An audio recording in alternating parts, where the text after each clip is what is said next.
দর্শক বন্ধুরা, welcome back to my YouTube channel. বন্ধুরা, আমার ইউটিউব চ্যানেলে আপনাদের সকলকে স্বাগত জানাই। তো চলুন বিভিন্ন স্বনামধন্য পত্র পত্রিকায় প্রকাশিত কয়েকটি বিশেষ খবর দেখে নেওয়া যাক। ত্রিপুরা দর্পণে প্রকাশিত বিশেষ খবরটি হলো, জনসমর্থন হারিয়ে এইসব কর্মকাণ্ড করছে বিজেপি প্রদেশ কংগ্রেস। উদয়পুরে কংগ্রেস অফিস দুষ্কৃতকারীরা আক্রমণ ও আগুনে পুড়িয়ে দেওয়ার পর রবিবার প্রদেশ কংগ্রেস সভাপতি আশিস কুমার সাহা এলাকা সফর করেছেন। সভাপতি আশিস কুমার সাহা ক্ষতিগ্রস্ত কংগ্রেস ভবন ঘুরে দেখেছেন। তারপরেই সাংবাদিকদের মুখোমুখি হয়ে তিনি জানিয়েছেন, বিজেপি জনসমর্থন হারিয়ে ফেলেছে, তাই এই ধরনের কর্মকাণ্ড করে চলেছে। বিশেষ করে পঞ্চায়েত নির্বাচনে বিরোধীরা যেন প্রতিদ্বন্দ্বিতা করতে না পারে, তার জন্যই এই ধরনের কুরুচিকর কাজকর্ম করে চলেছে। বিরোধী দলের প্রার্থীরা যেন পঞ্চায়েত নির্বাচনে অংশ নিতে না পারে, তার জন্য শুরু থেকেই বিরোধিতা করছে শাসক বিজেপির দল। সর্বভারতীয় সভায় যেতে বাধা দেওয়া থেকে শুরু করে মনোনয়নপত্র সংগ্রহ ও জমা করার ক্ষেত্রে বাধা দিচ্ছে শাসক দলের দুষ্কৃতী বাহিনী। কোথাও সম্ভাব্য প্রার্থীদের হুমকি, ভয়ভীতি, আবার বাড়ি ঘুরে হামলা চালাচ্ছে। কোথাও বিরোধী দলের দলীয় অফিসে আক্রমণ, অগ্নিসংযোগের ঘটনা ঘটাচ্ছে। উদয়পুরের ঘটনা তারই একটি। তবে এইগুলি করে শাসক বিজেপি দল জনসমর্থন হারাচ্ছে। জনগণের প্রতি বিশ্বাস না থাকায় ভোটে প্রতিদ্বন্দ্বিতা না করে জয়লাভের পথে হারছে।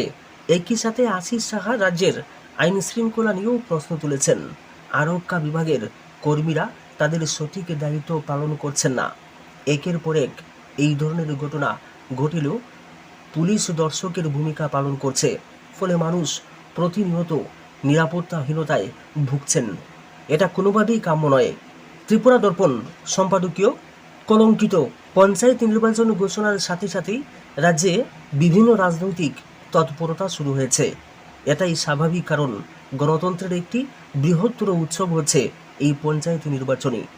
যেহেতু এতে প্রতিটি গ্রামীণ এলাকার ওয়ার্ড ভিত্তিক প্রতিনিধিরা অংশগ্রহণ করে থাকেন, তাই সাধারণ মানুষের মধ্যে এই নিয়ে একটু বেশি উৎসাহ থাকে।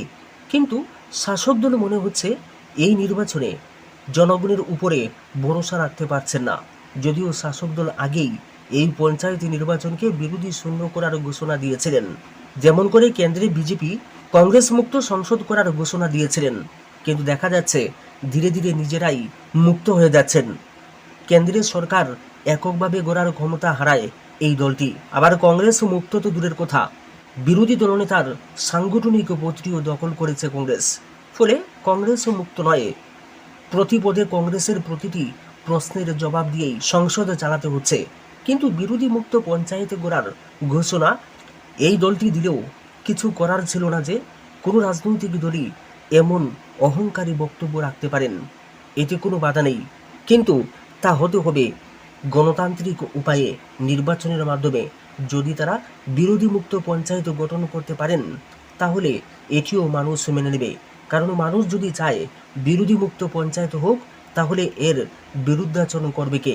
কারণ কেউ কেউ না চাইলেও সংখ্যাগরিষ্ঠের ভোট যে ফল হয়, তাকেই মেনে নেওয়া হচ্ছে। তাই গণতন্ত্রের যে কোনো নির্বাচনেই বিরোধীদের জন্যও লেভেল প্লেয়িং কিন্তু ঠিক থাকে কিনা তা দেখার দায়িত্ব নির্বাচন কমিশনের, এবং তা বজায় রাখার দায়িত্ব নির্বাচন কমিশনের। যে কোনো রাজ্যের নির্বাচনের আইন শৃঙ্খলা রক্ষা ইত্যাদিও পুলিশ প্রশাসন নির্বাচনের কমিশনের নির্দেশ অনুযায়ী পালন করে থাকে। দেখা গিয়েছে এ রাজ্যে গত পঞ্চায়েত নির্বাচন থেকে একটা বিষয় বেশ পরিষ্কার হয়ে গিয়েছে যে যেভাবেই হোক বিরোধী রাজনৈতিক দলের প্রতিনিধিদের পঞ্চায়েত নির্বাচনে অংশগ্রহণ করতে না দেওয়া।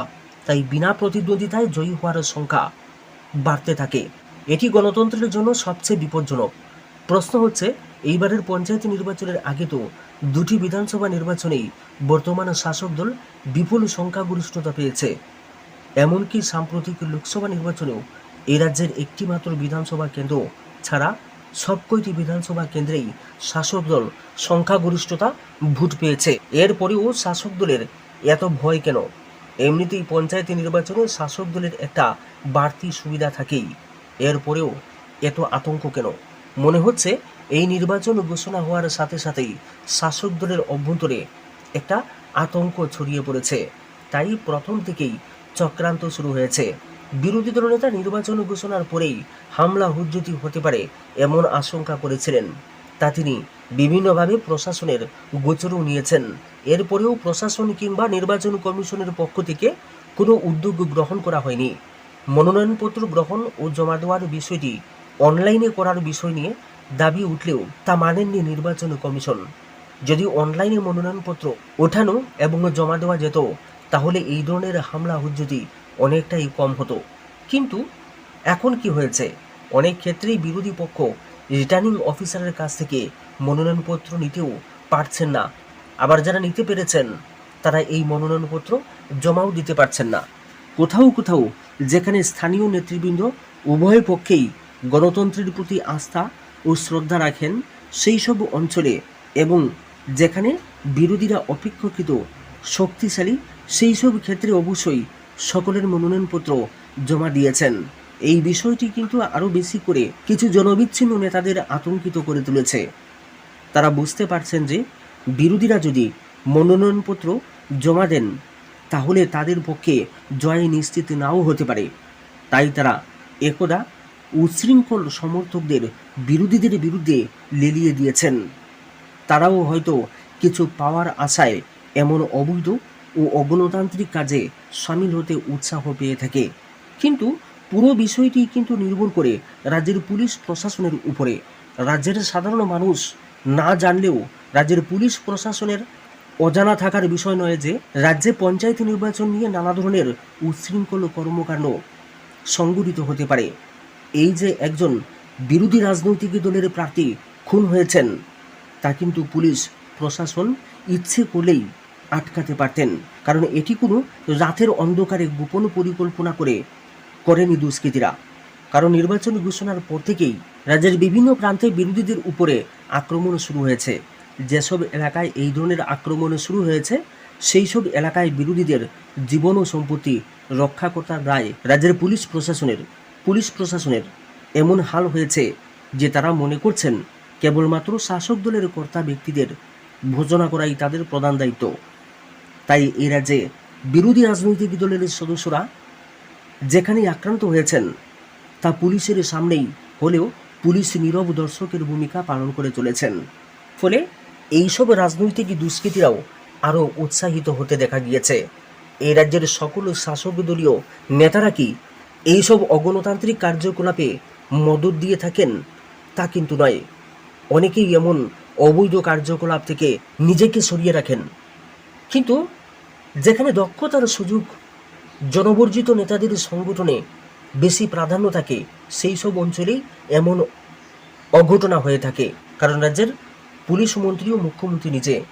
কিন্তু এই রাজ্যে যা ঘটল তা কিন্তু শুধু পুলিশের ব্যর্থতাই নয়, মুখ্যমন্ত্রীরও ব্যর্থতা। এই রাজ্যে সুষ্ঠু আইন শৃঙ্খলা বজায় রাখতে ব্যর্থ মুখ্যমন্ত্রী ডাক্তার মানিক সাহা। তিনি শুধু পুলিশ ও প্রশাসন নয়, শিক্ষা স্বাস্থ্য ক্ষেত্রেও ব্যর্থ হয়েছেন।